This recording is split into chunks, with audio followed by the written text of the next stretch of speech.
Hello, hello, hello. Welcome to Royal Sussex Live. Welcome, one and all. Thank you so much for being here. Let's see who was here first. Fancy. Thank you so much for being here first. And gosh, we got to get rid of those numbers. Where did they come from? I don't know how that happened. Wait, what?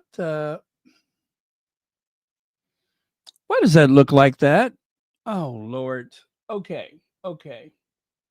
You see, this thing does what it wants to do. It just does what it wants to do. Okay, I am going to remedy that by doing this. Okay, and going back to my bubble, right? Brand color, Royal Sussex Royal Blue. Okay, and and um and that. There we go. Yeah, there we go. See, I like to have more curves than Beyonce. Oh, wait. I don't want that.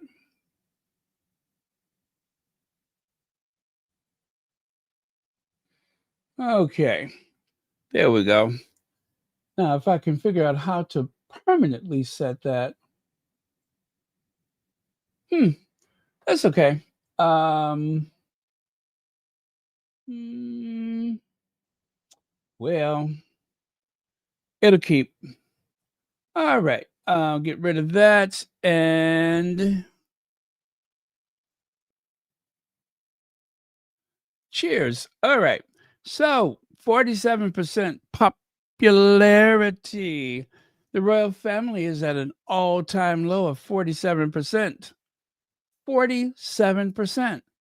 That is what you call underwater. Of course, I've said this before the other day when this information first came out, but I'm enjoying seeing that. You know that that future king. I think they call him William. What is he? William the Fifth or William the Sixth? What will he be? Anyway, that future king. If he thinks that being cruel um, disguised as being decisive, um, is going to curry favor. I believe he has another thing coming. He's being very obtuse, and people don't like that, especially if they don't know what it means.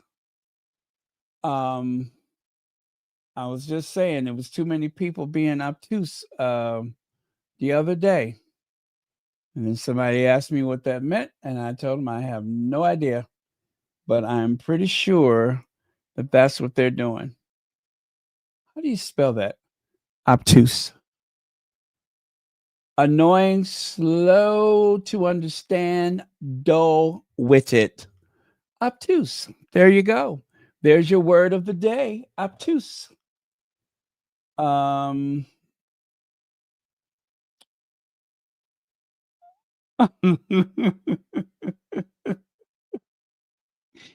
okay. Let me see. Um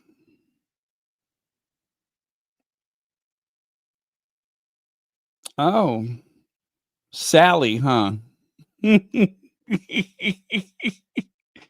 I didn't notice it was Sally until just now. See what you get when you are, what do you call it, talking the chat or whatever, anyway, instead of just typing it out with those rusty fingers of mine. Sally. Oh man. Okay. um so again, the popularity is sinking like a stone. Now, you know what, this thumbnail, I made this a year ago. Can you believe this? I made this a year ago. the very same reason. Um, let me see here. It was a year ago, and I made this for the very same reason because of their um unpopularity. And so when I Googled royally unpopular, my thumbnail popped up. And let me see here. Let me see. Let me see. Okay.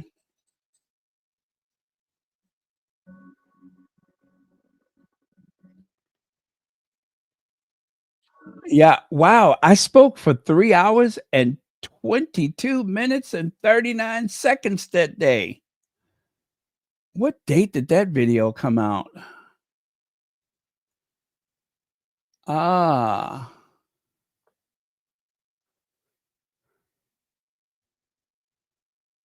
wow. That was January the 8th, 2024. And you know what? That came out, oh, let me think. That came out after Omid Scobie's book. It was the first of the year. So January 8th, that's before the announcement of the surgeries, right?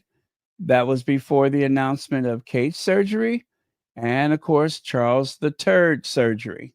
And, of course, that was pre-cancer or whatever they have. Yeah, that was pre-cancer, whatever they have.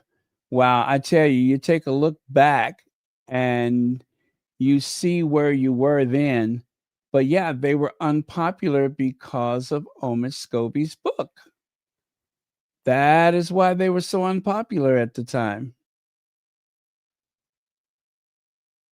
Wow. Isn't that something? I'm gonna have to go back and take a listen to that. You know what? I really do wanna, it's so much material. I wouldn't know how to locate anything that I had predicted at the time. So or anything, you know what I'm saying? Or really just, like, get a good feel of what I was well, I guess I could, but I would just have to listen for a long time. Wow. Okay.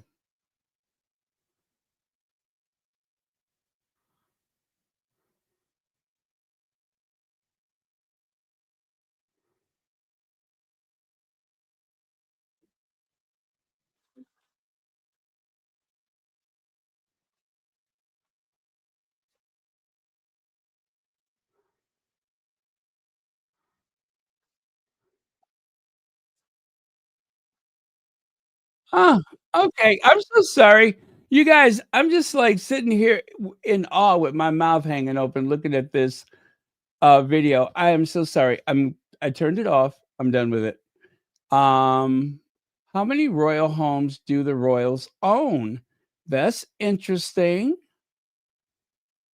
The American, Duchess, she did a video today. How many homes do the royal family own? I'm pretty sure she is not gonna give an accurate count. I shouldn't say that. I like her. Julie. I like her. She's, from the Chicago suburbs, so I am not gonna crap on her. If I ever get an opportunity, I want to take a tour of her home. So I won't even tell her who I am. I'm just gonna say, "Hey, girl, I'm from Chicago. I got you some Garrett's popcorn." Yeah, I'll take her a tin of Garrett's popcorn. That's something we give to everybody when they come to Chicago. Is some Garrett's popcorn and Italian beef and a hot dog. Okay. Anyway, let me keep it moving.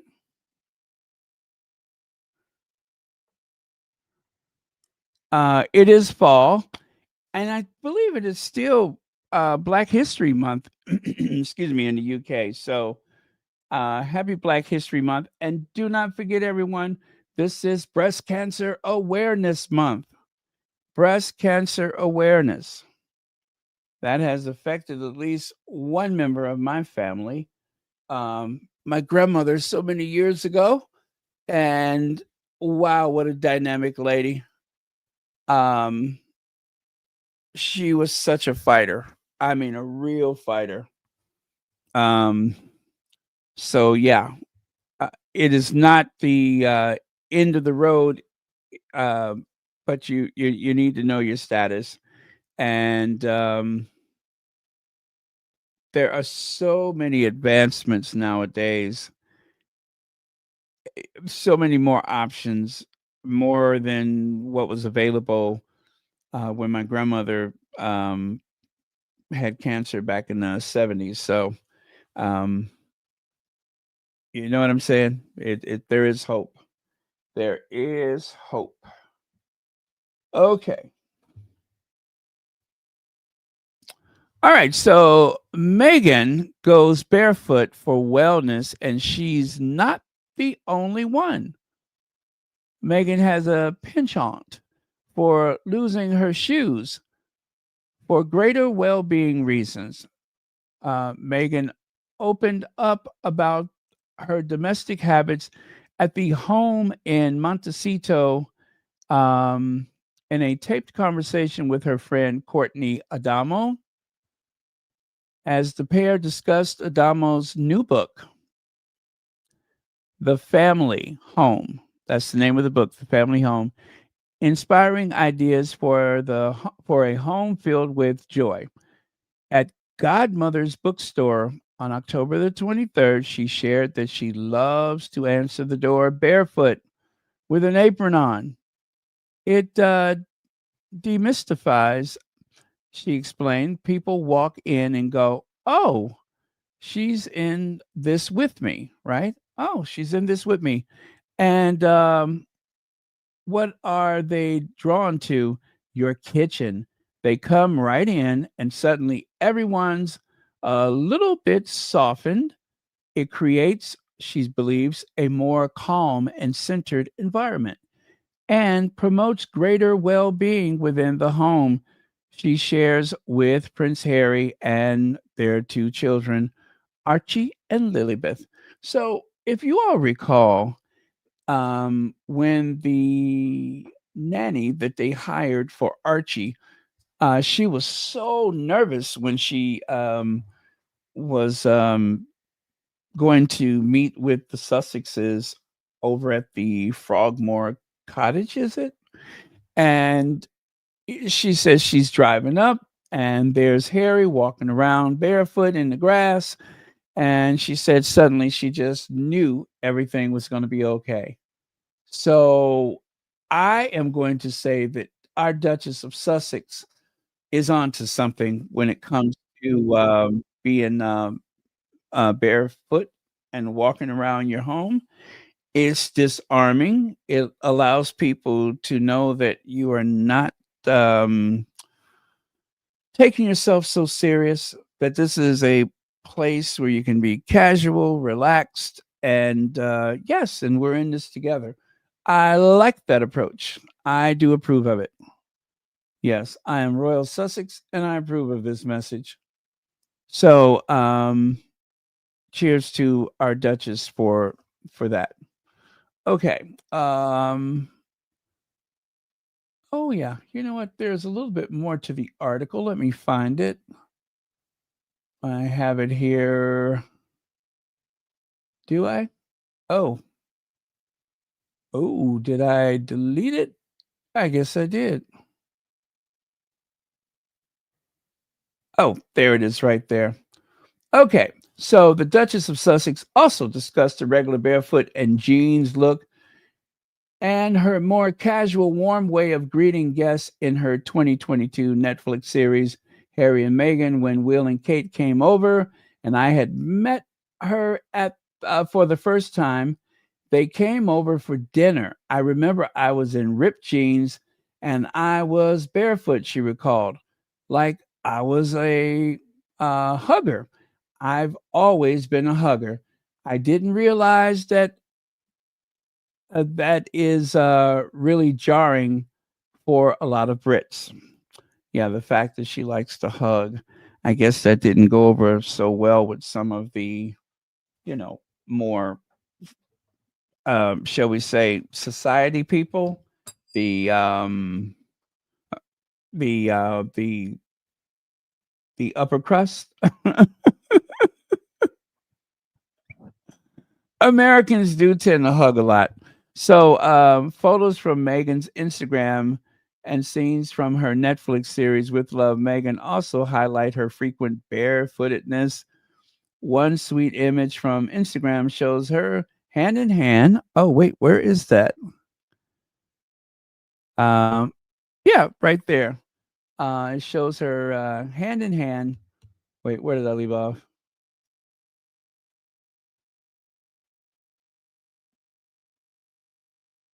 Oh, yeah. Yeah, it shows her hand in hand in the soil with daughter Lilibeth, both barefoot, while she often cooks and gardens barefoot on the show. Wow, I tell you, she and Harry have that in common. Megan's commitment to bare feet comes with bigger health benefits. Grounding is well known practice for managing anxiety that employs all of your senses. So the bare feet, it helps in managing your anxiety that employs all your senses, be it putting your bare feet on grass or smelling the air to distract you from the wider feelings of stress and make you more present again. This grounding technique is meant to relieve anxiety, stress, depression, and PTSD. Well, there's something to be said about that because how many times have you heard someone say, yeah, relax, cool out, chill, go and touch grass? How many times have you heard someone say, go and touch grass? And I do remember the last time I walked barefoot in the grass. What a good feeling that was.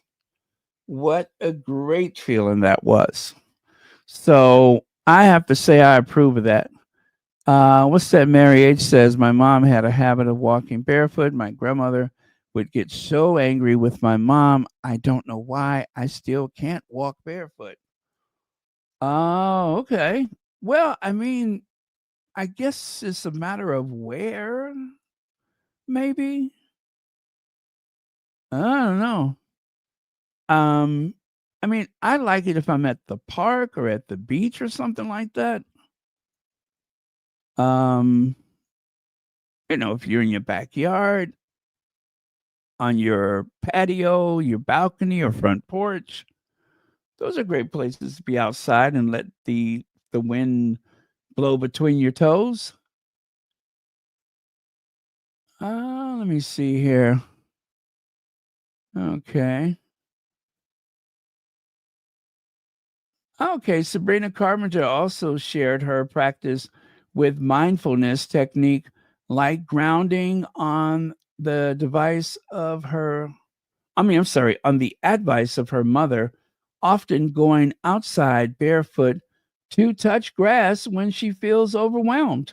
While there are little scientific evidence or research into the deeper effect of grounding on physical or mental well being, there have been small studies that actually highlight more potential effects of grounding or earthing on chronic inflammation. Okay.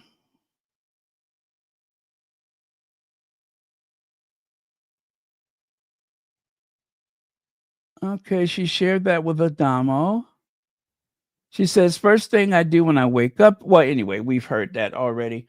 She wakes up in the morning and puts some music on. Now, you know what? That is a very African American thing. I remember growing up that we would open up that lid to that that high fidelity console stereo. Remember the stereo that looks like a piece of furniture? We had that Motorola console stereo, and you lift up the lid. It looked like a chest actually, but you open and it was beautiful carved wood. I don't know if you guys remember those, but oh, those were beautiful. Motorola console stereo. Um, Gosh, I'm going to see if I can find or identify the one that we had growing up. I'm looking. I'm looking. Oh, those were some beautiful pieces of furniture. Um, the last time I've used one of those was back in the 1980s. No, the 1990s. Oh, there it is. That's the one we had right there. And it's someone selling it for 250 bucks or it's sold already. I'm going to show it to you. I promise you this is the one that we had. Oh my god, I want this so bad. Oh, I want this so bad. Let me see if I can share it with you. But mm, mm, mm, mm.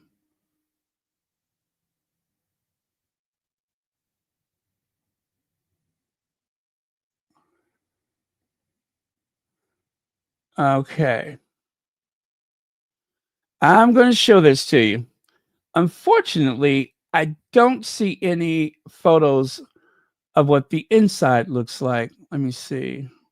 Yeah, but I'm going to have to substitute another model so I can show you what it looks like on the inside. But these were beautiful. And oh, and they sounded great. Well, anyway, the point that I was making is that we would it was like a communal thing in the house, and we put the music on, and it was like we were all in concert together. So when Megan says that she wakes up and she puts the music on, I know that from growing up, especially on Saturday mornings. Saturday morning, we crank it up. And then, of course, my mother would come home and start yelling. I could hear that thing all the way down the block, turn it down or turn it off, that kind of thing. Oh, oh, oh, oh. Wait, is that it? Let me see.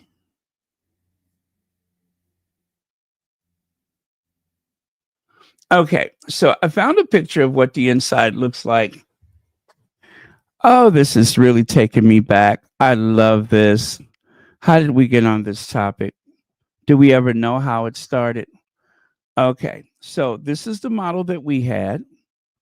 Okay, that is a console stereo. And when you open up the lid, let me show you the other part here. Now, I had to substitute a different one because I couldn't find our model with the lid open. So here goes. Oh no, it doesn't go. Hold on, this thing is tripping on me. Let me do something to make sure that this picture comes up.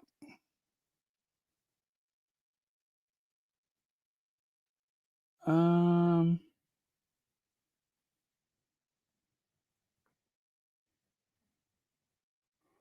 yeah, so this one is a little different from ours. You see that one right there. I promise you that's it. Now, the doors on the front, they do not open. Those doors are just for show. Those are faux doors, right? They do not open. However, I will show you what happens when you open up the lid on top. Um, this is what's on the inside. You got a little pocket on the left for your LPs, your records. You put those down in the side. You got the turntable in the middle, and then on the right side you have the AM FM stereo, you know, the that's where you handle the volumes, where you switch it on and everything. That is what they look like. Now that was a hell of a machine back in this day. And that is where we would, kind of vibe together. We had our Motorola stereo. Yeah, Motorola, before they made phones, they made those consumer products, radios, televisions. Now, if you were really lucky, you can buy something like this with the television on the inside. My grandfather had one where you had the doors in the front, and they were those rolling doors where you push them and they would just kind of go around into the side. And he had like, I think like a 25-inch television. Um, was it 19 or 20? Something like that. But yeah, so that is what they had back in the day. And oh my God, I love that. When I look at this, I feel so young. I feel so nostalgic. So when our Duchess says she wakes up and puts some music on, I can identify with that because that is how our house was. Um, you may remember the movie. Oh gosh, what was the movie with oh, it wasn't, oh gosh, what was it? Where all the friends had rented the house, or no, they went to someone's house. Oh my goodness. It wasn't St. Elmo's Fire, it was the older ones. Oh, I can't think of the movie. St. Elmo's Fire came out about the same time. That was the younger people. The older people, where they played all of that nice music from the 70s. Oh, please, somebody help me out. What movie was that? I can't even remember who was in it now, but they played all of our favorite songs. Anyway, that's how our house was, especially on a Saturday morning. When we put that music on before school, um, the important part was getting our parents out the house so that we can enjoy it. Yes, the big chill, the big chill. That was it. The big chill. Yes, because they were calling St. Elmo's Fire the little chill because it was basically the same kind of coming of age concept, except the big chill was, middle age, well, approaching the middle age. But yeah, there you go. We'd all be dancing and singing like we were doing some kind of Broadway musical. Oh man, the memories. So yes, our Duchess, that just goes to show. Now you see, I could chill with her because I know exactly where she's coming from with that one. You wake up, you crank that music up, start cooking some pancakes or something like that. That's the way I grew up. Oh man, I want another one of those. I don't have any place for something like that, but oh my gosh, it was fun. I don't know, it just makes me feel like, oh, oh, this is just what I was talking about. Okay, I got to show you this. I'm going to show you one more thing on this topic, and then we'll move on. I promise. We will move on. Um, Let me see.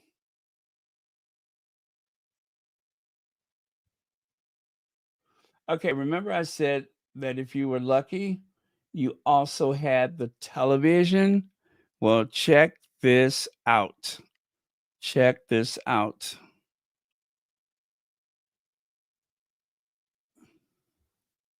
There you go. You got the television in the middle, and on the right side, you got the turntable. On the left side, you got that little pocket for your albums, and you got the thing to control the volume for your music. Huh? Huh? Isn't that a nice little piece of American history? Love it. Absolutely love it. Ah, man, I feel so young now. Or do I feel older? Nah, I feel young. Okay, so all of this because we talked about barefoot. Now, save the date. Save the date. Save the date. October 28th. Save the date. So these are the clues that we had so far. On the left side, we got Megan strolling through some type of orchard. In the middle, Megan is pouring a wine. And on the right side, well, that appears to be, could it be? It might be raspberry spread, perhaps? Could that be raspberry spread? I mean, it definitely looks like it. Hmm. Well, we'll find out very soon. Very soon.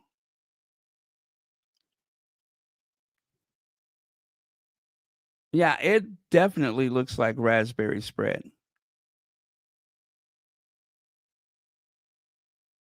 But yeah, all of these little teasers that we're getting, while it may be fun, if I don't get some raspberry spread, I am going to be, well, I just better get me some raspberry spread, okay?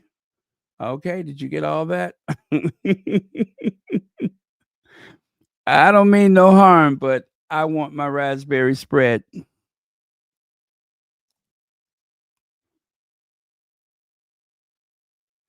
Yes, the big chill, the big chill. Thank you again for the big chill. You know, Kevin Costner was supposed to be in that movie, The Big Chill. I think when it opened, you saw that they were dressing someone who had already transitioned to the other side. And it was kind of weird because you almost couldn't tell at first. And you see a woman's hands fixing a man's tie and brushing a man's hair. Well, I don't want to spoil the movie for you, but if you know, you know. But yeah, that was a great movie. If you are trying to figure out what can I watch to distract myself from everything that seems to be going astray, um, with this world that we live in, that's an excellent way to distract yourself. Watch The Big Chill. Find some movies. You know, that's what Celibici said. Celibici said that they have not been on since July because of all of the politics and such. And I understand. I definitely understand. It's been tough. It has been very tough. And um the reason why I gravitated toward the Sussexes was a distraction from everything else. I needed some kind of distraction. I needed some way to I don't know, I needed hope. And I looked at Harry and Meghan and I looked toward them with hope. And that is what I used to deal with that person the first time. Okay? That's what I used to deal with that person the first time. And now they're back. And even worse than before. So um I really need for the Sussexes to be okay and to thrive because that gives me hope. They do give me hope. They give me something um that that's necessary right now. Someone to root for, you know?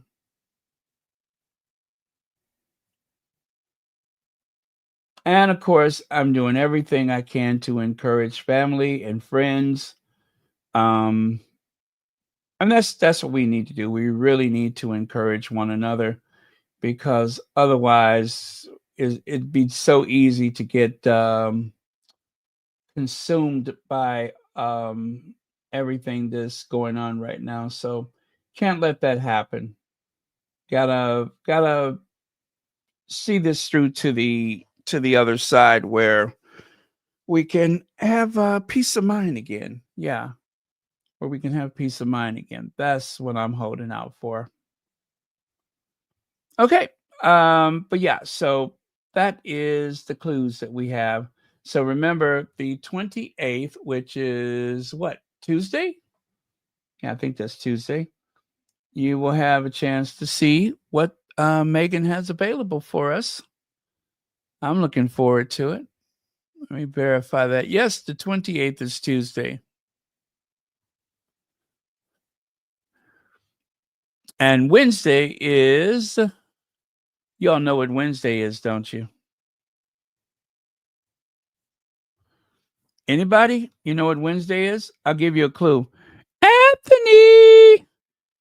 Anthony! Okay, that's your clue. It's Wednesday. Anthony! Although, you know what? Someone told me that in reality, they shouldn't have been saying Anthony. They should have been saying Antonio! Antonio! So, yeah, if you can figure out what Wednesday is, there are no prizes, but I will think you are the coolest person here. Okay? Help me out with that one. What is Wednesday? Heather Stroud says, we need the kindness and joy, not the hate. Oh, isn't that the truth? Yes, yes, yes. We do. Think of your fellow man. Da, da, da, da, da, da. Put a little love in your heart, and the world will be a better place. Yes, that's what I'm talking about. Put a little love in your heart.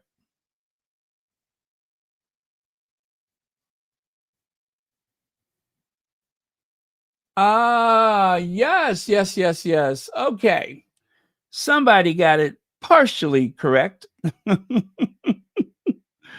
And then there is Prince Spaghetti Day. Yes, there are no prizes. Amelia Rodriguez says it is Prince Spaghetti Day. And you know that kid from the commercial, he's a grandfather now. Yeah, he is a grandfather now. Anthony from the Prince Spaghetti commercials, he's a grandpa.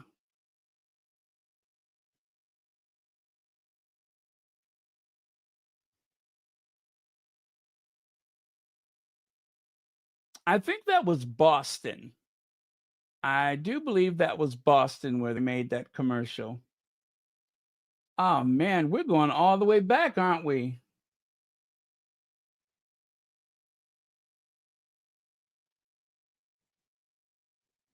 Let me see. Okay, okay. Since I brought it up, you know what I'm gonna do. Since I brought it up, I am. Thank you, Amelia Rodriguez. Since I brought it up, you know what I'm about to do, don't you? You already know. I mean, I just kind of have to, don't I? There's Anthony. There he is right there on the left.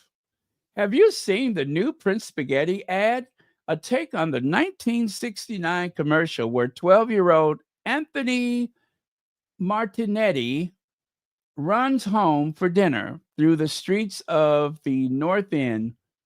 The adult who appears at the end of the new commercial is an actor, not Martinetti, and the original Anthony has been hearing an awful lot about it. I'm disappointed everyone keeps calling me and saying it's a fake, it's a fraud. The original Anthony Martinetti said, let me see here, recently that he led his 9-year-old son on the Anthony tour of the North End. I would have done it for free, an old Italian tradition passed down to a new generation. Well, anyway, that's Anthony right there in the middle. As you can see, he has aged a lot. So on the left, that's young Anthony from 1969 when he was 12 years old. And I guess that's his grandson on the right side. Looks just like him, doesn't he? So if you've ever wondered what happened to Anthony from Prince Spaghetti, there you go, right there. Anthony, Anthony, Anthony is running home because he knows this Wednesday, and Wednesday is Prince Spaghetti Day. Yeah, that was a commercial. Groundbreaking, right? Right. Oh well. Anyway, buongiorno, Anthony. Arrivederci, ciao. Let me get back to what I was doing, okay? Okay.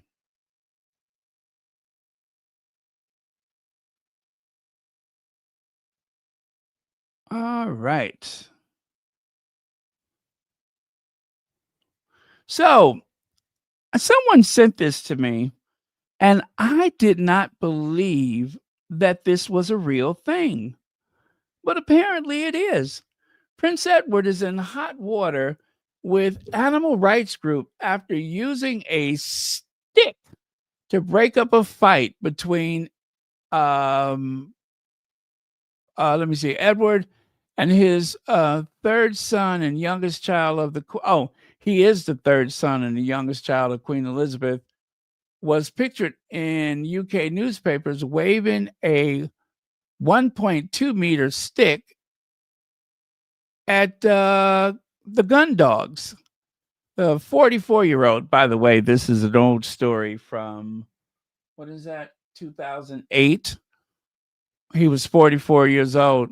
The 44-year-old Earl of Wessex was pictured with a shotgun under his arm and with a stick in the air. And when it was very close to one of the dogs' heads, the dogs were fighting over a dead pheasant during a shooting outing at the Queen's private Sandringham estate in Norfolk, eastern England, where the royals traditionally spend their winter break. Okay, listen to this. It says it has not been determined that he did strike the dog.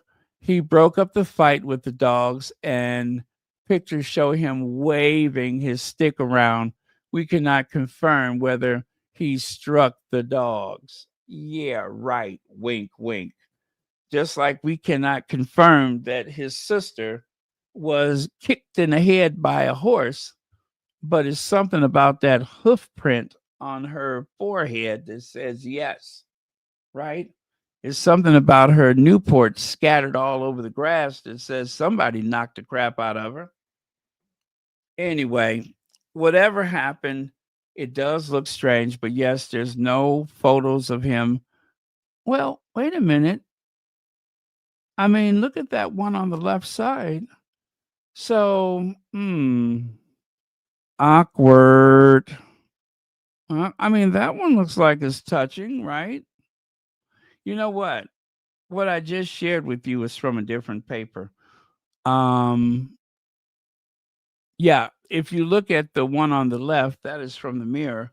The Mirror says Prince Edward appears to hit hunting dog with stick. Hmm. Well, um, I'm sure the dogs are, well, they've probably been put down by now. Anyway, poor dogs. Oh. Now, you see, if that was you know who or you know who, we would have never heard the end of it. That man is out there beating the crap out them dogs, allegedly, allegedly.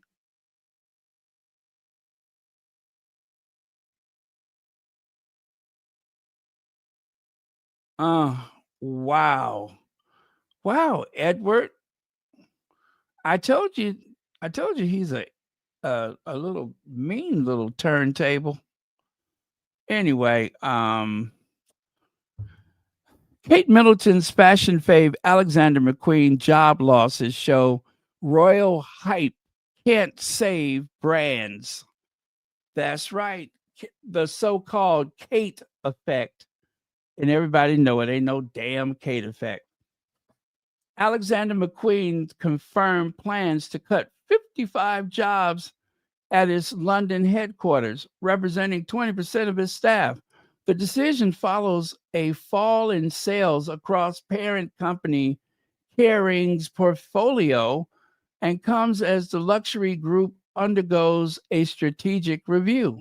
The cuts mark a rare retrenchment for one of Britain's most recognizable fashion houses. Once celebrated for its craftsmanship and theatrical runway shows, McQueen now faces the same pressure squeezing the entire UK fashion industry.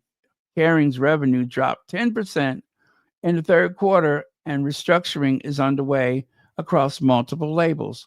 McQueen's statement describes the layoff as part of a plan to reduce complexity across international markets.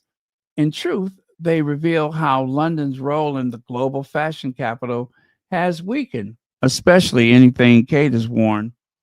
Even the most established names are struggling to balance artistry with profit. Well, I tell you what, none of that is helped by Kate Middleton. I mean, look at that drab, boring, circa 1990s Kate. Ugh, she does know that this is 2025, right? What about when she wore the white dress and the black gloves trying to hide those rather muscular arms of hers? Huh? That didn't help. And what is that garish looking gown that she's wearing after the wedding? See the one on the right? That's what she put on after that wedding that took 10 years to achieve. Boring. I mean, there's just nothing exciting. It's so. Are these the gowns that they're using to demonstrate the shock of Alexander McQueen's label circling the drain? I can't believe it, because if this is what they're using to build a case to try to explain to us how shocking this is, they should have thought again. Maybe it's got to be something fashionable and elegant that could make the case that this should not be happening. But given what Kate is wearing right now, it seems pretty fair to me. What about you? Yeah, it looks fair to me. And it looked like it should have happened much sooner. It's got me wondering what took so long. Wow, what a disaster. Ooh, awful, boring.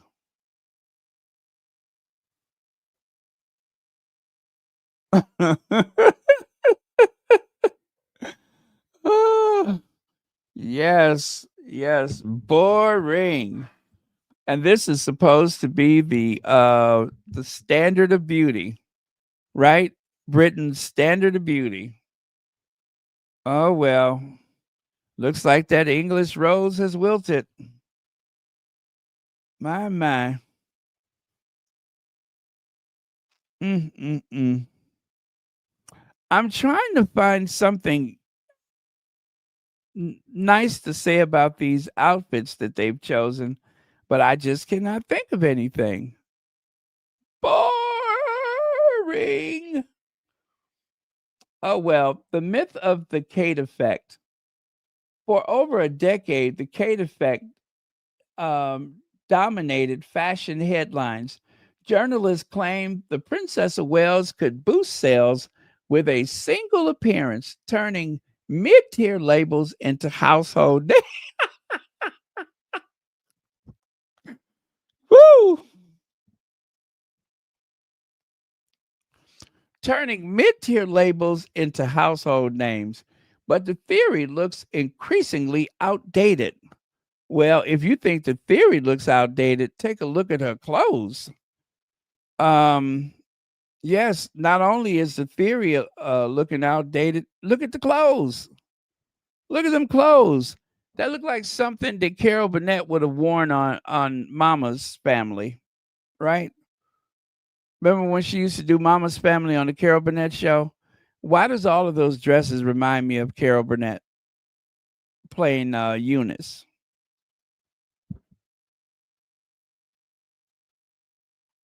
And hell, a couple of them gowns look like Mama's dress. So yeah, that is pretty sad. No wonder they're going out of business. The myth of the Kate effect. It sure is a myth, a busted myth. Headlines age like milk. The Kate effect sold clicks, not clothes, and Britain's fashion industry is paying the price. Ooh, Feminagra. Feminagra, tell us how you really feel. Feminagra said the myth sold uh, clicks, not clothes. The headlines have aged like milk.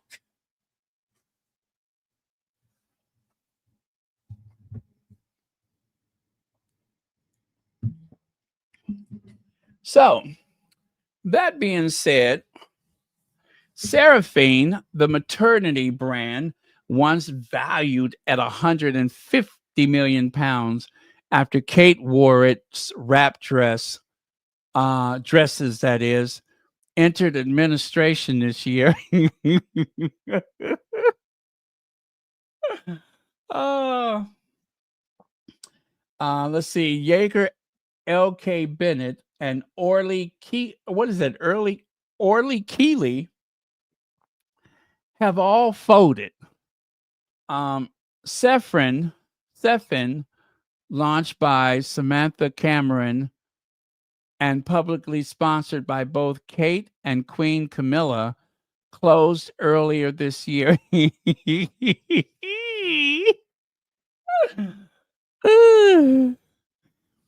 If the royal wardrobe truly drove retail growth, these brands would not be vanishing one by one. I mean, they're just like, like somebody's picking grapes. Ploop, ploop, ploop. One by one, all of these fashion houses are shutting down. You would think it would be the opposite because since the death of the queen, Kate's profile has risen, right? And since Camilla, the queen consort, has become Camilla, the queen consort, her profile has risen. How is it possible that they are given more responsibility?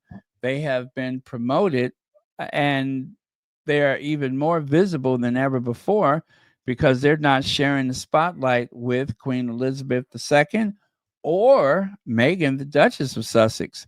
So, how is it that the so called Kate effect is not saving these companies?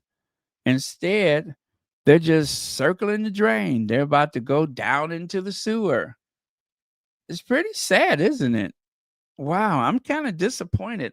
I would have thought Kate Middleton, with all of her international appeal, would have saved those labels.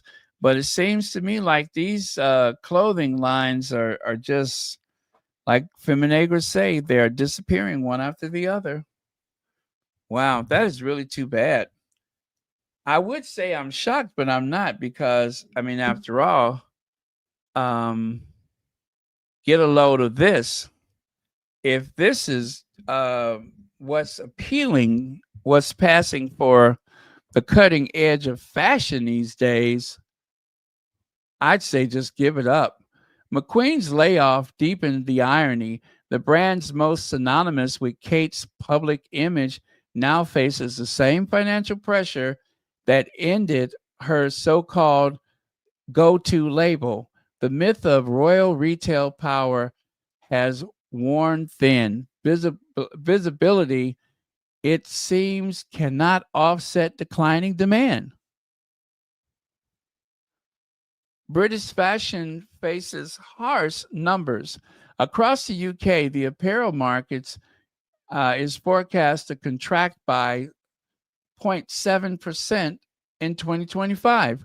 Retail closures reached record levels last year with more than 7,500 stores affected and over 55,000 jobs lost.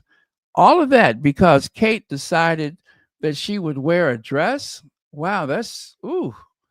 Once thriving British brands are either consolidating or leaving the market altogether. Well, I mean, look at Kate. It's no wonder. Industry analysts blame reduced customer confidence, inflation, and Kate Middleton. I'm just kidding. It doesn't say it doesn't say that.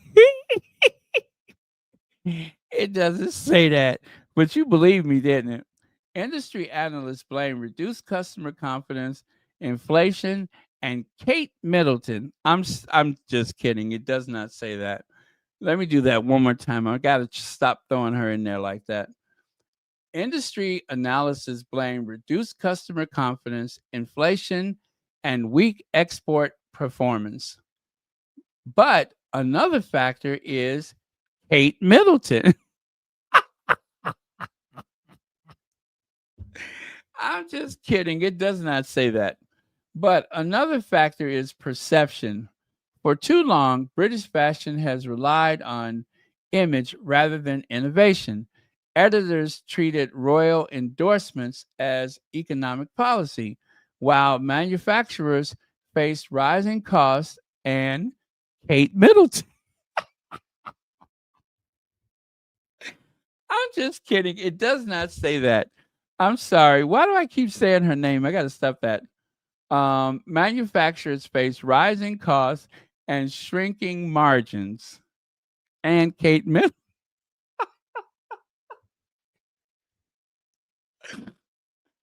Woo! McQueen's restructuring signals that even prestige labels are not immune. The industry that once traded on heritage and aspiration now faces Kate Middleton.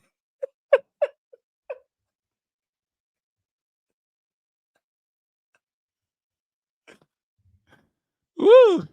Now faces an identity crisis, not Kate Middleton. London's creative energy remains, but the business model behind is faltering. No thanks to Kate Middleton. Now, Alexander McQueen's job cuts expose a deeper truth about Kate Middleton. I-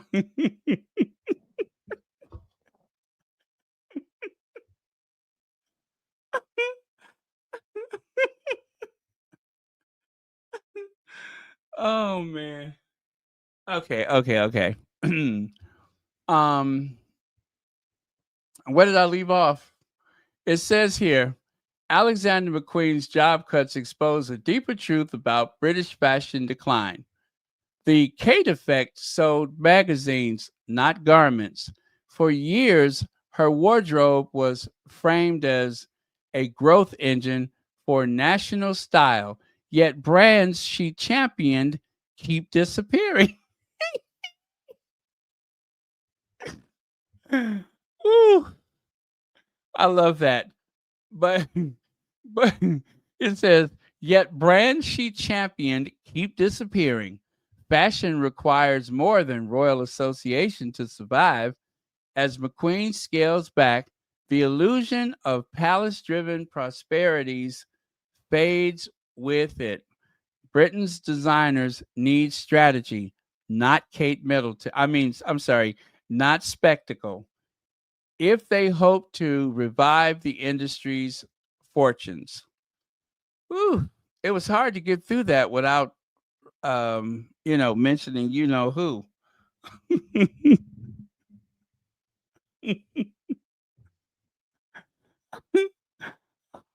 Oh well, you guys, I guess that means Kate's gonna have to put on that see-through dress again, huh? This means that Kate is gonna have to save the British fashion industry by putting on that see-through dress. I mean, it helped before, didn't it? It got her William to ask her to marry her. Surely, if she put that on, she can save the British fashion industry. I mean, look at how she walks with such confidence. Hand on, well, okay, she ain't got no hip, but she got her hand somewhere right there. And of course the very muscular legs that seem to propel her forward, the back of her hands facing forward. I mean, that's who you need if you want to save the British fashion industry. You need to get Kate to put on that ugly wig with the little streamers in her hair and that invisible dress, which for some reason, I wonder what made them think if they put that blue ribbon.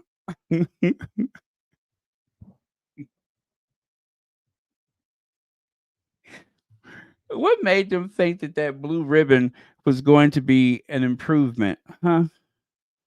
I mean, it was a quietly ugly dress to begin with, but putting that blue ribbon on it actually draws attention, or should I say, draws more attention to how pitiful that dress is.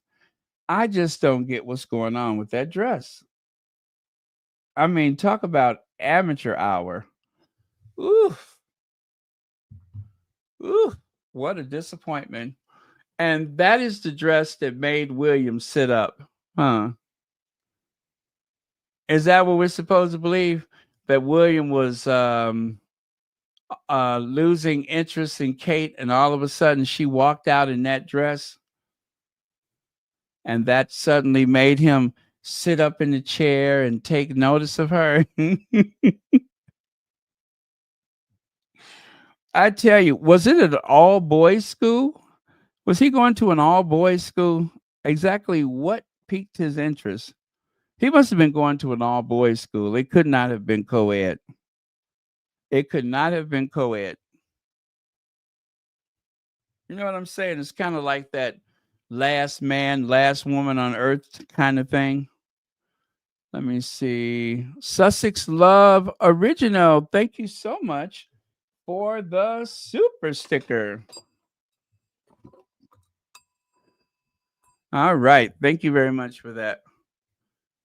Okay. So I think I have slandered her name enough for now. I think you got the message. And I believe the British fashion industry has gotten the message. Their days are numbered, especially if they're expecting Kate to save them. Kate can't even save herself. How's she going to save the British fashion industry? Pathetic. Okay, if Obama had demolished part of the White House without authorization, Fox News would be calling for riots in Washington, D.C. You guys, let me tell you something. Okay, there's only one way I can say this, and that is as plain as possible. For those of you who think, wow, why is it always about race? Why do you always talk about race? There are many people in these United States who know this to be true.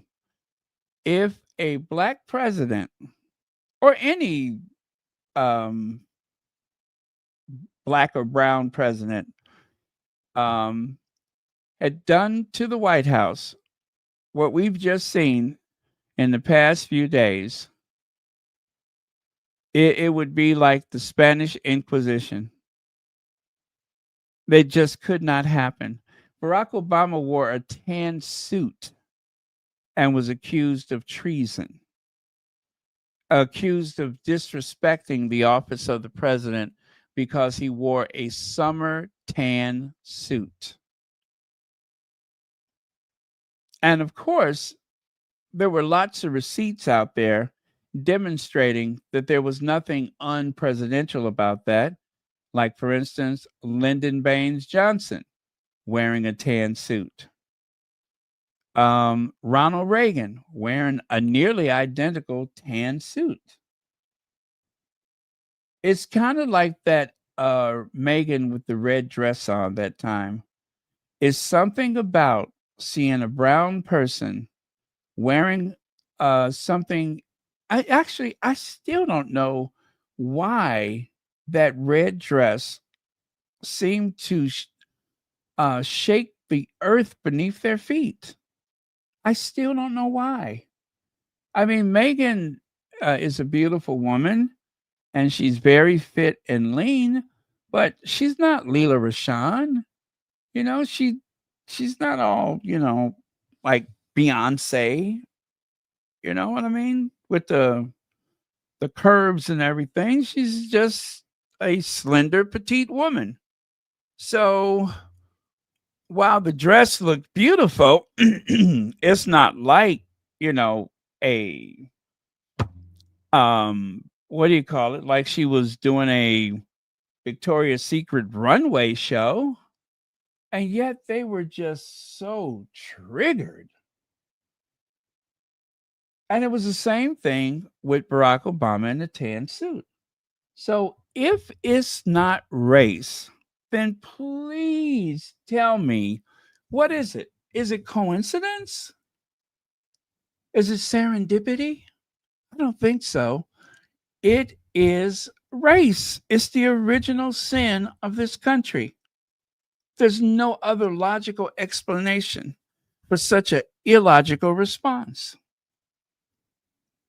And yet, you can have someone who is, by all accounts, all of the things that they are. And this is another reason why I'm saying this. I'm going to tell you right now. How many times have I told you that if you are a rich white man in the Western industrial world, everything goes your way? You can do things that no one else in society can do. Anything that you want, pretty much. Anything. And the world is your oyster. It has been that way for the past, well, here in the United States since the beginning. And I would say in most of Europe since the beginning, it has been that way. If you are a wealthy white man, you can do anything you want to do. It almost, me saying that sounds just like that famous video. That famous video where you grab them, right? The grab them video. Isn't that what they say? You can do what you want to do. So that is why we cry racism, because it's always someone who will come along and try to gaslight you and say, "Oh no, that's not what it is." So I guess it's sheer coincidence that one could do something as treacherous as what we see in the past few days, and the other can't even wear a tan suit without being accused of undermining the Constitution as we know it. That is what racism is. And if you still don't get it, you will never get it. If you still don't get it, you don't want to get it. It is comparing avocados. It is comparing holding one's baby bump. It is all of those things that they have used as a contrast between Kate and the Duchess of Sussex. Even the way the mothers were treated. Being called a social climber for Carol Middleton does not seem nearly as harsh as some of the things that has been insinuated about Doria Ragland. Not nearly as harsh.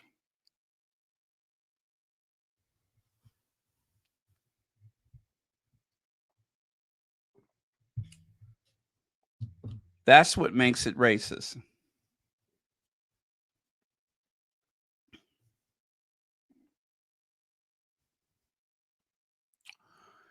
So, mystery of the royal announcement that never was. Media raced to Royal Lodge for statement, only for a palace to abruptly insist none was ever planned.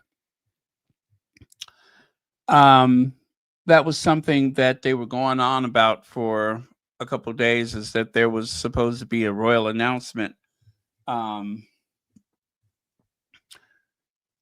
but we did find out that Prince Andrew believes King wants Royal Lodge estate for Queen Consort. We found that out.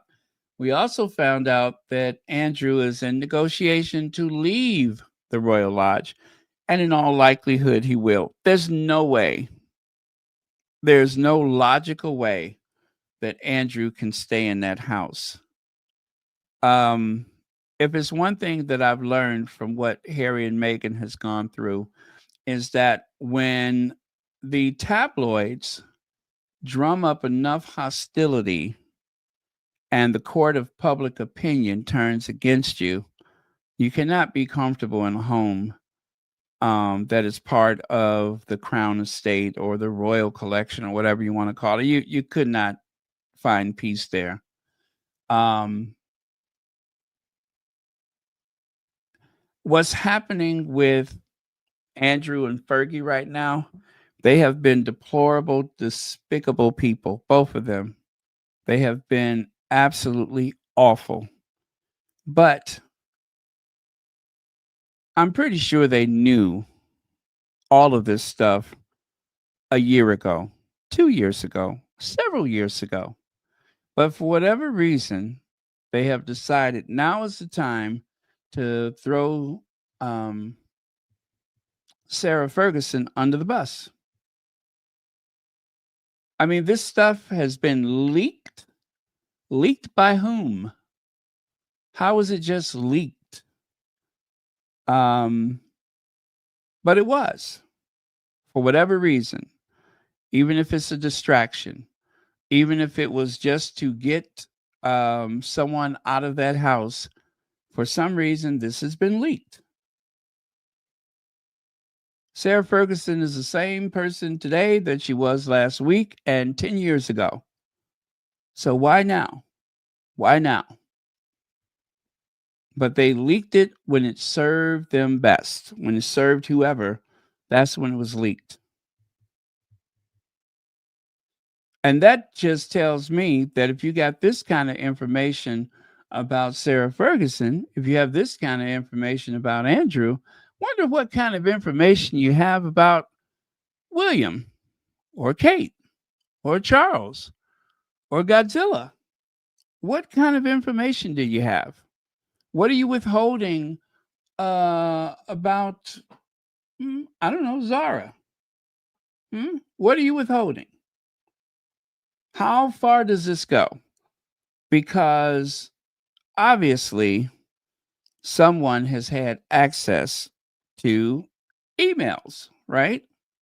Where did they come from?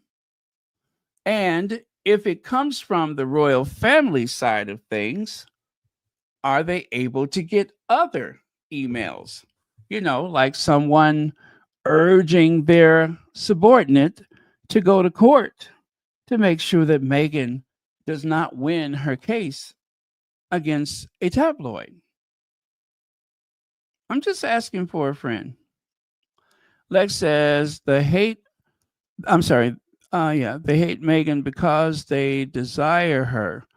Kate can't compare. Thank you very much for that, Legs. And that makes sense. That makes sense because they always say it's a thin line between love and hate. A very thin line. I guess that level of energy and intensity are nearly identical right up until the end, right? Right up until it is expressed. They're both coming out of the same, let's say, soup or broth or whatever. They're both so identical. Kind of like when a child is conceived. It's not up until a certain point whether you know it's going to be a boy or a girl. And then suddenly nature takes over and say, "Oh, you need this chromosome. You're a boy." You know what I'm saying? That kind of thing. Um, and that's how desiring someone and having hatred is. And that is why they always say that when the monarchy falls, Prince Philip said that when the monarchy falls, it won't be the people that have been against you all along. It's going to be the people that were the most supportive of you.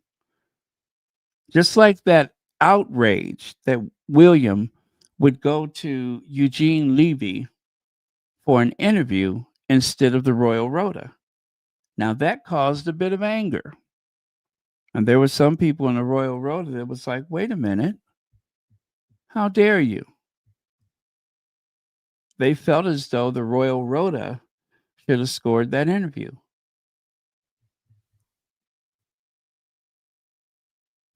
So I think that if the day ever comes when the Royal Rota, goes after that institution, you're going to find that just like with Diana, the same people that hated her, and then they praised her, and then they hated her again, and then they praised her again, um, It's so easy for them to flip. So easy for them to flip because of that very closeness of love and hate. Think about that. Otherwise, I'm going to sing the song. So think about that.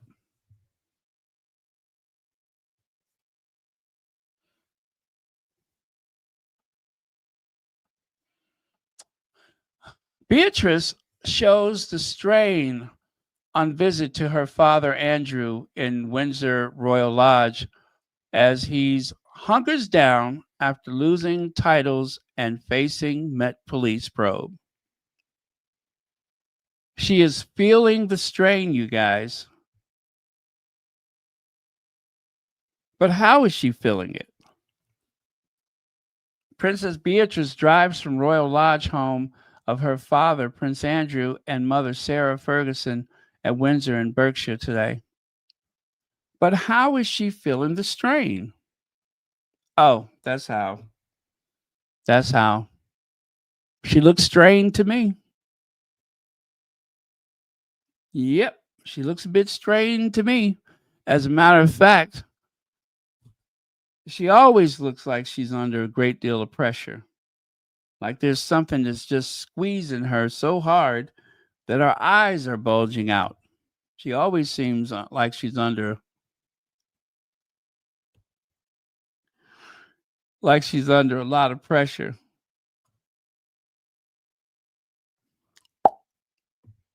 You know what I mean?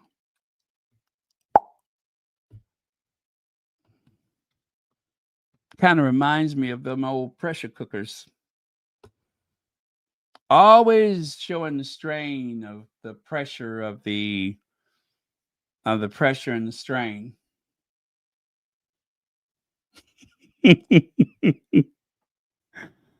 um I mean, she's so stressed out sometimes she don't even comb her hair. Lex says, what's that? Negative attention on Wank, Wig, New Home, William, and Cal. Are you saying this is a midlife crisis that Will and Kate are going through? Kate with the big wigs, switching homes, all of that kind of stuff, cow shoeing. It does seem a bit like a midlife crisis, though. Thank you for the super chat. Anyway, I can see that there's a lot of pressure on Beatrice, and I hope she's okay. As a matter of fact, even her husband is feeling the pressure. Now he's doing it. Pretty soon, all of them are going to be like that. That's what pressure does to you. It just squeezes you until your eyes bug, bug. That's what pressure do. It just makes your eyes, I put a spell on you because you're mine. But do. I put a spell on you. I put a spell on you because you're mine. But do. See there? Putting a spell on us. That's how upset she is. Yeah, this is the one that gave that big hug to old hoghead Pierce Morgan that time. She's the one who's closer to the action. The other one is married to that, what is he, a bartender? The other one is married to the bartender, so she tends to stay out of this stuff. But this one right here, ooh, she's in the thick of it. She's in the thick of it. So much so, her eyes are bulging. His are bulging. Everybody's eyes are just popping out. That's when you know you're in trouble. So, Richard Palmer is of the opinion that, well, anyway, in Whitehall and Westminster, there's a growing faith that William, as the man who can sort out Prince Andrew's crisis, but there are dangers for Prince and Princesses of Wales too. Dangers for the Prince and Princess of Wales too. There are dangers. Um, but Professor Dr. Monica Doberstein says William should be careful not to let anyone take a closer look at him. If he ties titles to good behavior, his could quickly disappear. So if William is trying to measure who gets to keep their titles based upon their behavior, then he ought to consider that before somebody decides he needs to lose his title. You know, they say the reason why this has never happened is because it can cause a tidal wave. Okay? It can cause a tidal wave. It can cause people to rethink the necessity for a monarchy.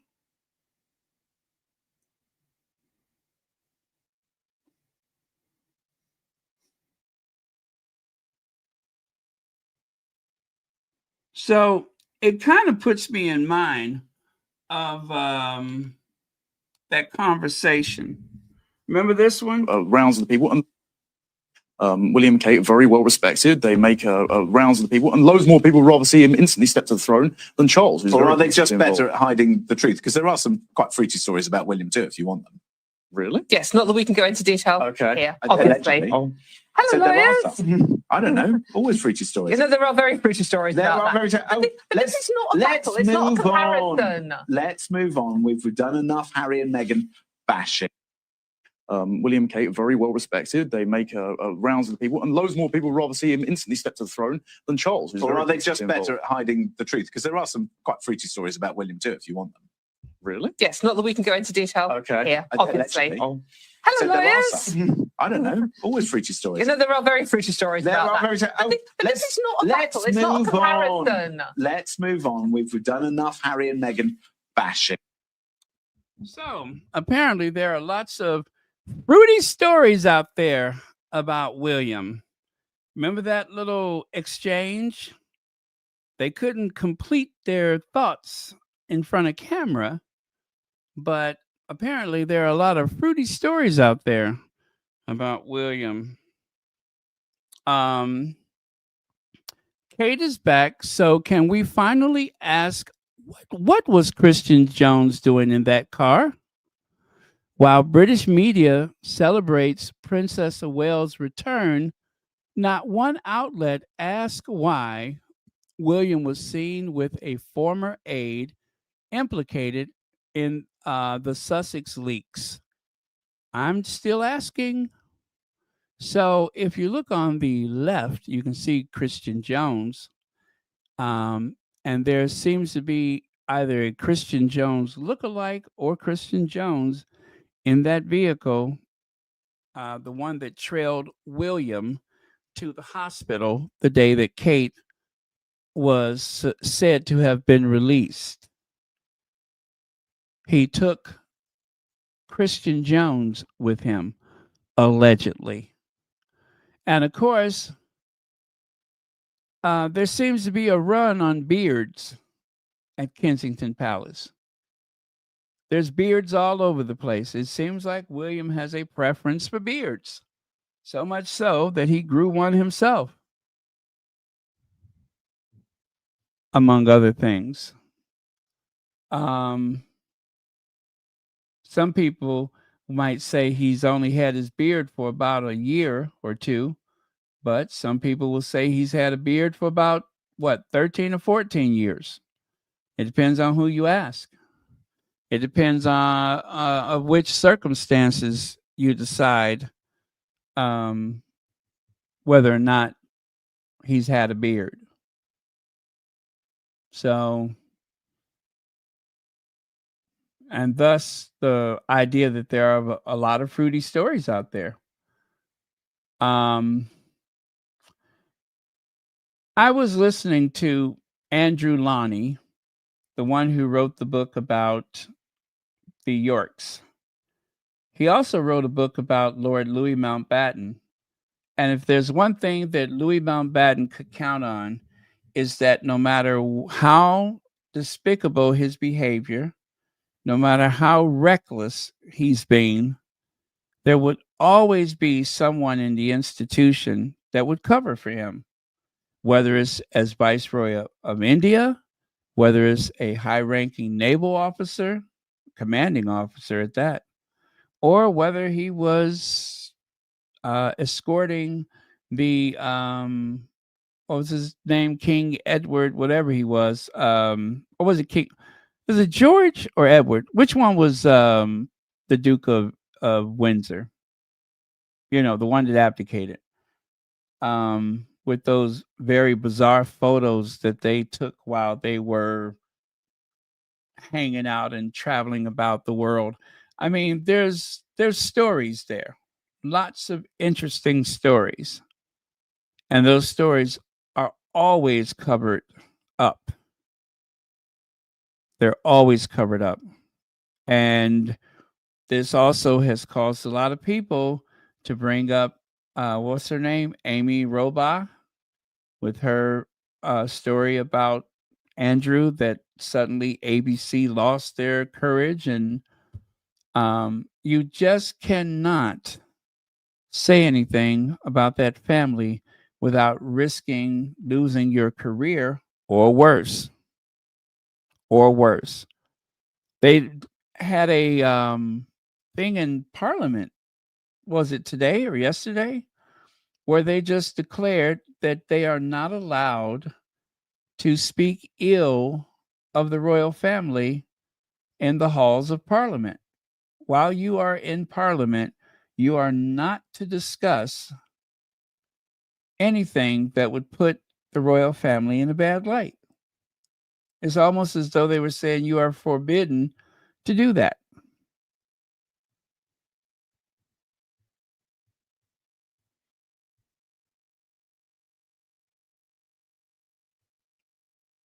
So think about that one, huh? Think about that one.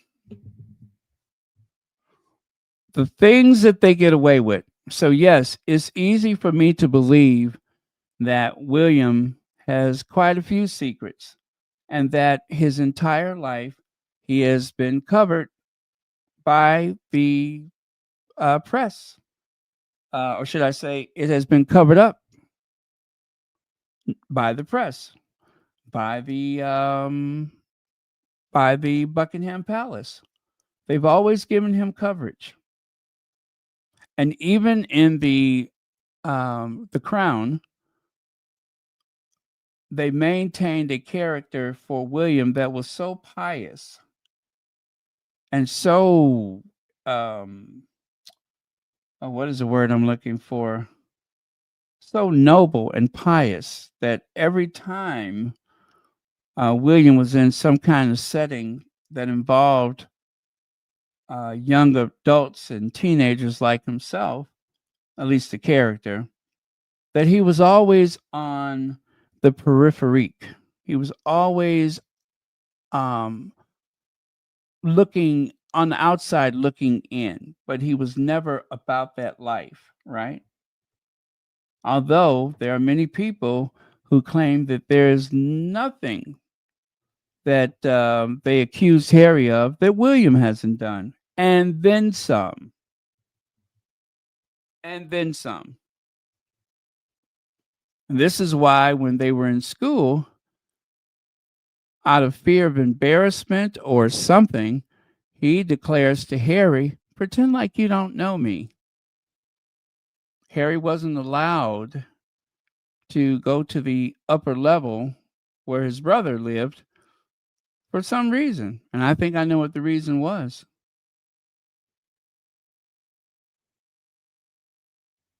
I think I know what the reason was. That reason was kept well away from Harry. That was the one thing that they did not have in common. Okay? that thing that they did not have in common.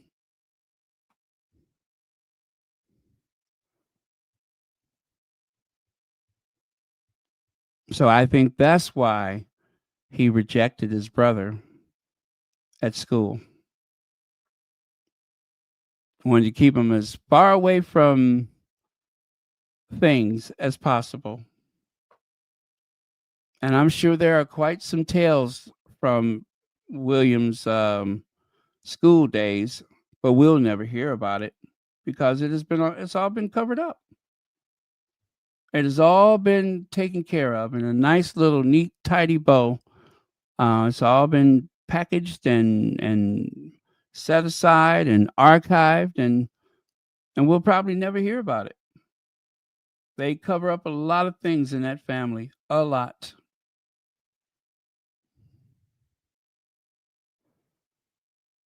So they sacrifice others, even protecting Andrew. And now they decided, you know what? We are going to have to do something about that Sarah. No more Christmas, no more this, no more that. They were bringing them back in, and now they're pushing them back out. But the timing of it is what's interesting to me. I guess when the book came out and they had all of this stuff coming out about Andrew, they decided, well, there's not much of a story in Montecito, so Sarah's going to have to be sacrificed. Yeah. Maybe if people are talking about Sarah, they won't talk about Andrew so much. They have been covering for Andrew for the longest, using everybody else they can actually sacrifice to do it.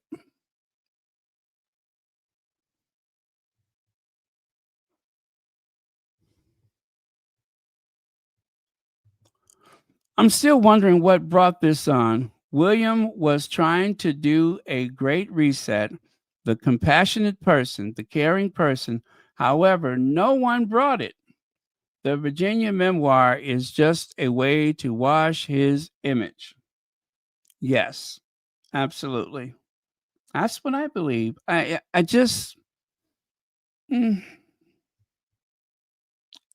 seems as though they're using this to make William seem very decisive and strong and tough, like he's going to be the great savior. The reason why they're doing this is because William is as weak as water. He's weak, he's indecisive.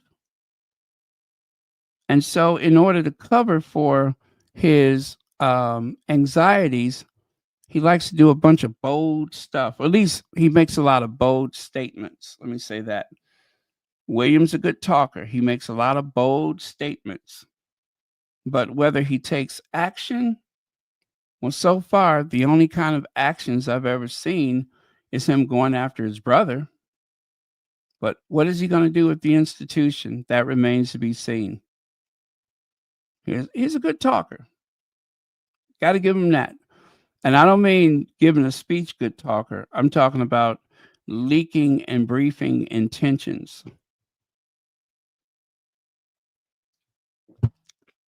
Remember when when William wanted to purge the royal family of all the ivory? And then when he was set straight about that, it'll be interesting to see if King William will finally do what Prince William declared had to be done, and that is get rid of the ivory. Get rid of all of the ivory out of the royal collection. Now, it will be up to him to do it. Let's see if he does it. Let's see if he puts as much energy into the ivory collection as he's been putting into Harry and Meghan.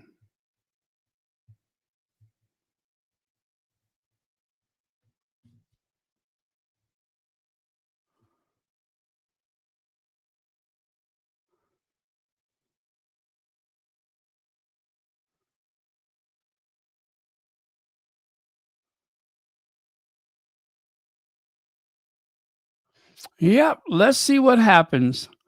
I think when Charles goes down into that storm cellar with his mom and dad and all the rest of them, when Charles goes down in the storm cellar, I intend to find every declaration that William has ever made, and I'm just going to check them off to see how much he's going to do in that first year. That's what I'm going to do. I'm going to check them off as he ends war in the Middle East, as he ends homelessness. We're going to just check everything off. As he what else is it? As he feeds the hungry, as he solves pollution, we're going to check them all off.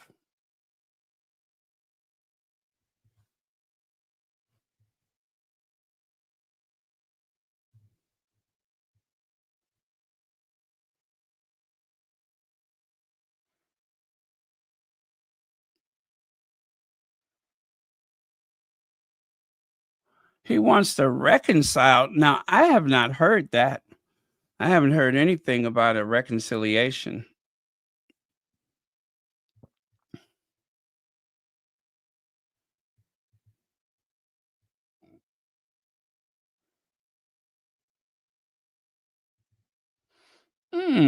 That's interesting.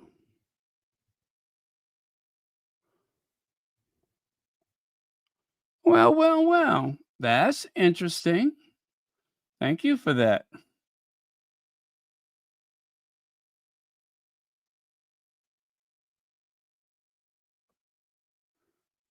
Connie Bomber. Hey, Connie Bomber. Connie Bomber, I went and got my box today. It's so beautiful, but I'm not going to open it. I'm going to save it until my birthday as I was instructed. So, but anyway, it's a beautiful box and I'm going to add that to my collection. But yeah, I have it. So, but I'm not going to touch it. I'm just going to pretend like it's not there. And then I'll have it for my birthday. So I'm happy. Thank you.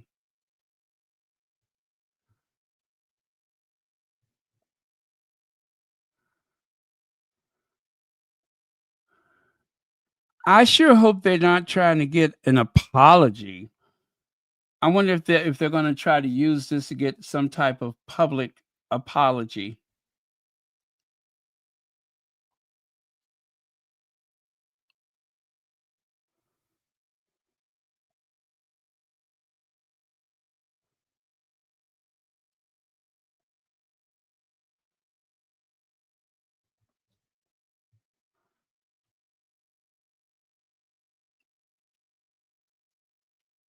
Mm. Well, I do know this much. Camilla will end up in Royal Lodge if she survives. She will end up in Royal Lodge just because they said that that's not on the table or that they're not thinking about that. It doesn't mean it won't happen.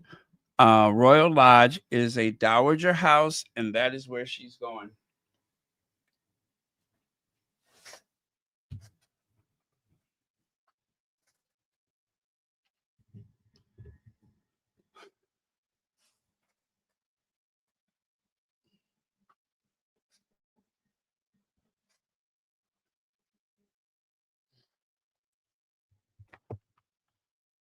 Oh, well. So let me see. What else do I have? Oh, I almost forgot about this. On a lighter note, this painting, as you can see, there's a bit of a glare on the left side. A newly identified portrait of one of Britain's forgotten Black war heroes is set to rewrite part of the country's military history. The National Army Museum in London has revealed that a rare 1821 painting, long shrouded in mystery, depicts Private Thomas James. Is that what PTE mean, private? Okay. Anyway, depicts PTE or Private Thomas James, a Black soldier who fought valiantly in the Napoleonic Wars and was among just 9 known Black recipients of the Waterloo Medal, the first British medal awarded to soldiers regardless of rank, reports The Guardian. Yeah, that's what they had in The Guardian today. For centuries, James's story went untold, but after months of research, the museum has identified him as the likely subject of an extraordinarily rare portrait painted by Thomas Phillips, whose more typical setting were Georgian luminaries such as the Duke of Wellington and Lord Byron. This rediscovered painting will go on public display this Tuesday at the museum's Army at Home Gallery in Chelsea. It will be placed on permanent display to highlight the service of James and other Black soldiers during the Napoleonic War. There's this misconception that there weren't any Black soldiers at Waterloo, said Anna Lavelle, the museum's art curator. That's not the fault of the public. It's not been the historical discourse. And yet, Thomas James is one of many. Lavelle said James's courage and commitment deserves far greater recognition. He was willing to get hurt and put his life at risk for other people in his regiment. Born around 1789 in Montserrat in the West Indies, James was believed to have begun life enslaved. Details of his early years remain scarce, but by the time he enlisted in 1809, he had made his way to Sussex, where slavery had been abolished. There, he described himself simply as a servant. Despite his humble beginnings and illiteracy, James would go on to earn distinction as a percussionist in the 18th Light Dragons. So that is a painting that is soon to go on. Well, actually, I saw pictures of them hanging the painting in another article. So just someone you should know.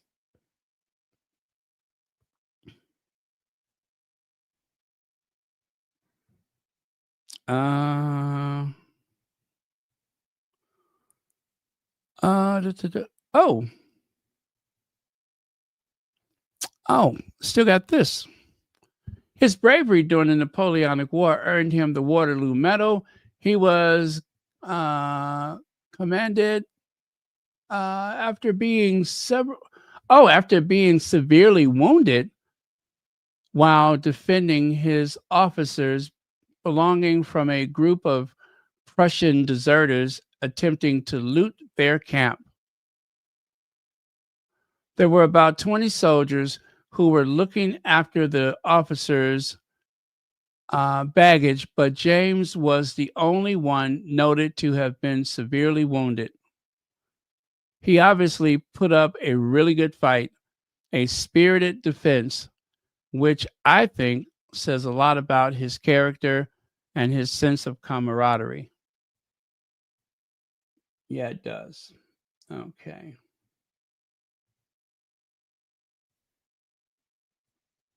Okay, so what I'm going to do is this. I am going to put this here, and I'm going to pin it to the top of the chat. So if you want to look into that history or even share it, there is a link at the top of the chat for you. So I'll let you finish that article yourself. Okay. But yeah, so that is James Thomas, and he fought in Waterloo.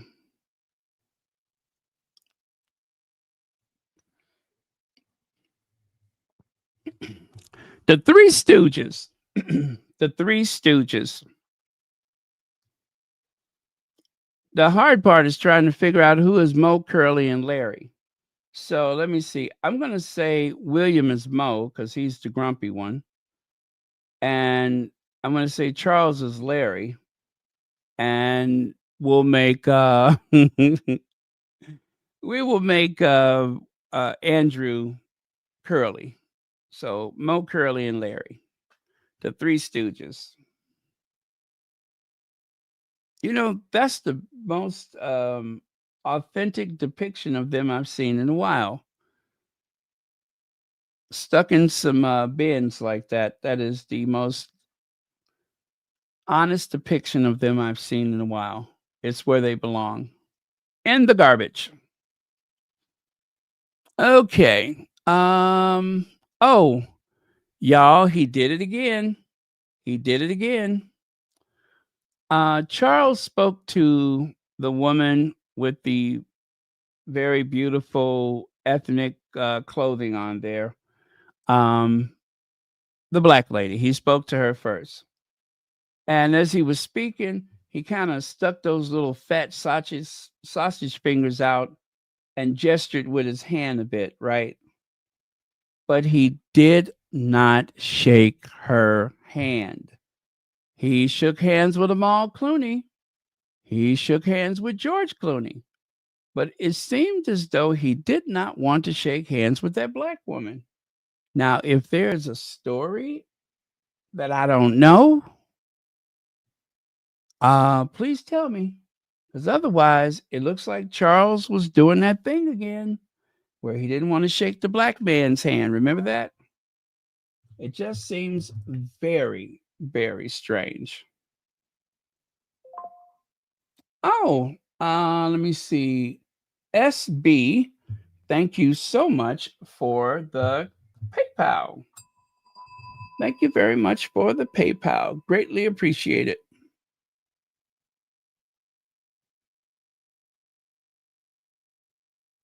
Yeah, so it just seems rather odd that he didn't want to shake her hand, or seemingly did not want to shake her hand, but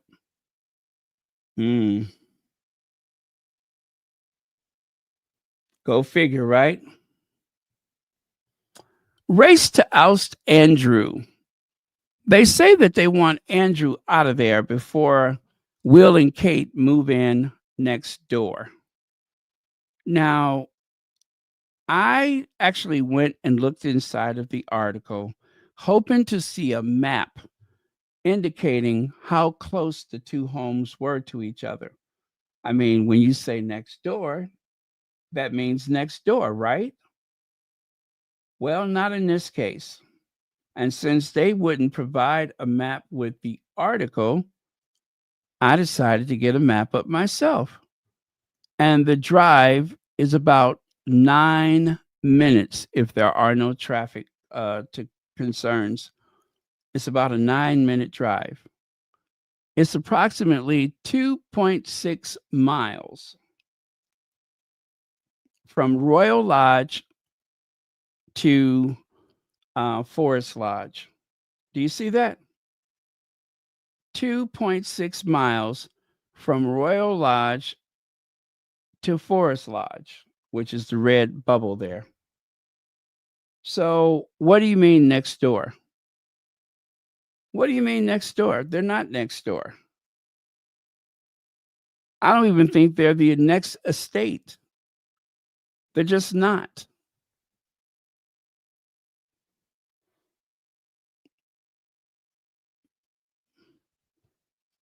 I literally went on and searched how far away is Royal Lodge and Forest Lodge.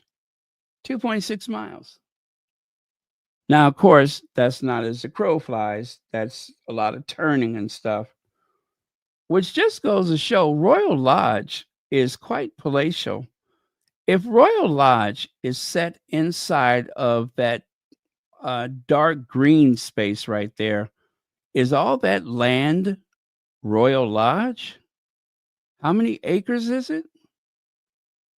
That is pretty sizable. And I mean, and look at that. It looks like you have, I don't know, about a quarter of a mile before you get to the main road. is what it looks like, doesn't it? It looks like it's a hell of a drive before you get to the main road. No wonder they want him out of there. That is quite a sizable estate. Hmm.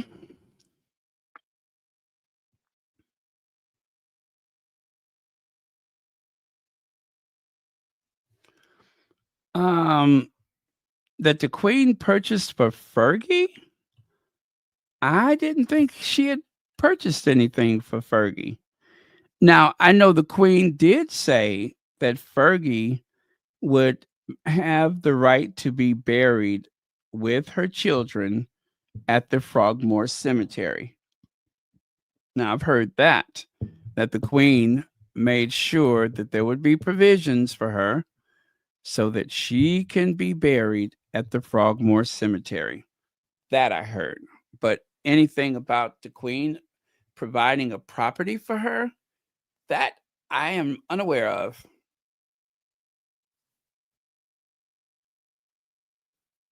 Yep, that I'm unaware of.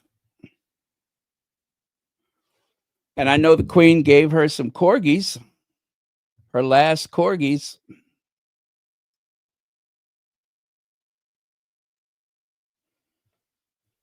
Oh, you mean that All Saints Church? Yeah, the All Saints Church is closer to the Forest Lodge. I think I saw it on one of the maps. I think that's the church where they had those weddings. They had, is it Beatrice's wedding? I think that's where they had Beatrice's wedding.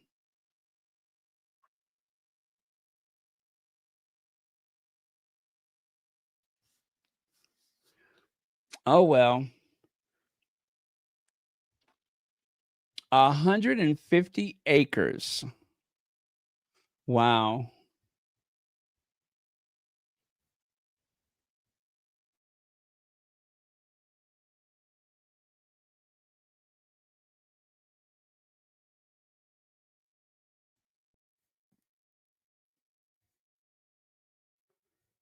Okay, I'm looking to see if I can find a map that outlines Royal Lodge.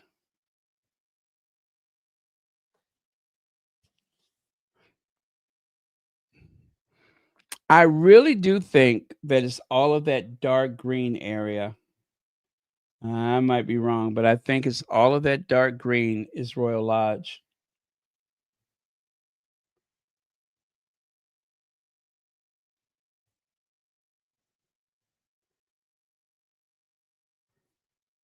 Yeah, but it has a lot of green space around it. I mean, there's nothing like right next door to it at all. It is set in a big green space, not far from Heathrow.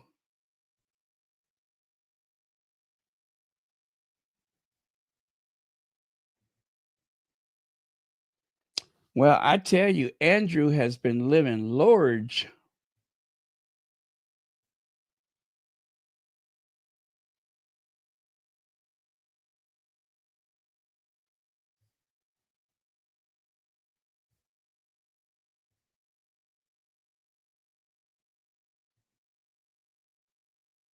Huh.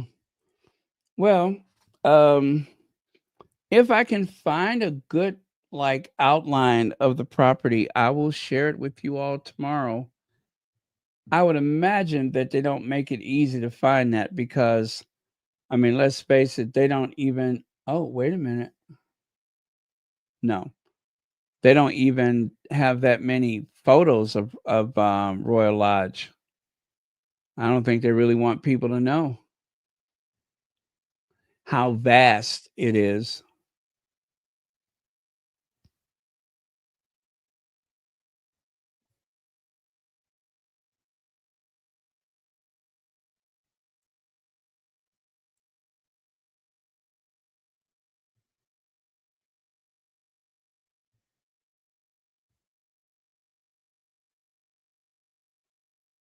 Wow. Okay.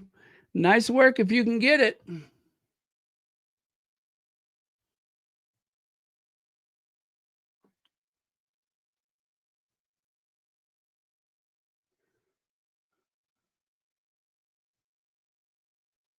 Oh my God, this is so funny. You got to see this picture. Hold on.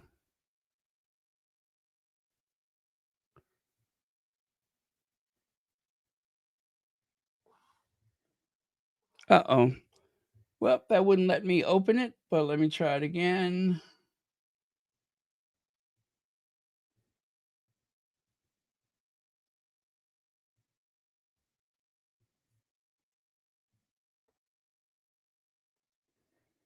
There you go. They say no man is an island unto himself, but maybe that's best considering the circumstances.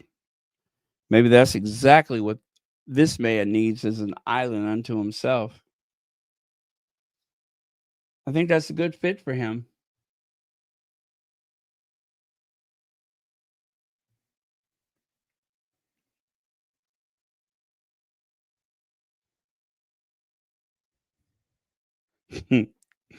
I love it. Okay, you guys, I'm going to call it a night. It has been a pleasure, and I'm going to try not to think about that lovely box that I received from Switzerland. I'm just going to try not to think about it, even though it's right out the corner of my eye. I'm just going to ignore it until my birthday so I can be surprised properly. So I'm going to do as I was told. Don't touch it. Wait until your birthday. And you know, it doesn't help that when I went to pick up the box, the kid behind the counter was like, wow, that's a nice box. I said, yes, it is. It's all the way from Switzerland. It's beautiful. I said, that's why when I open it, I always carefully peel the stickers away so that I don't damage it. So can't wait to see what's inside. Okay, you all. Thank you very much. Thank you, moderators, for keeping this a safe space. And remember to keep praying for all of the Sussex squatties that are going through illness and healing, those who have lost those near and dear to them. Make sure you keep each and every squatty in your prayers. Okay?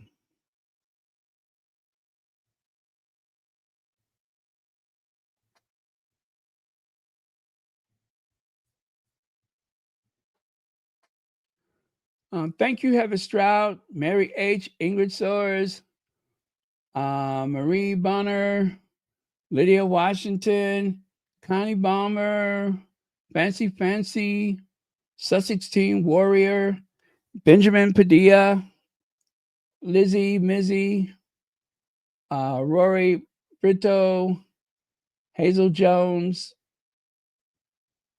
Let me see. Hey, you. Let me see who else. I don't know how to say that.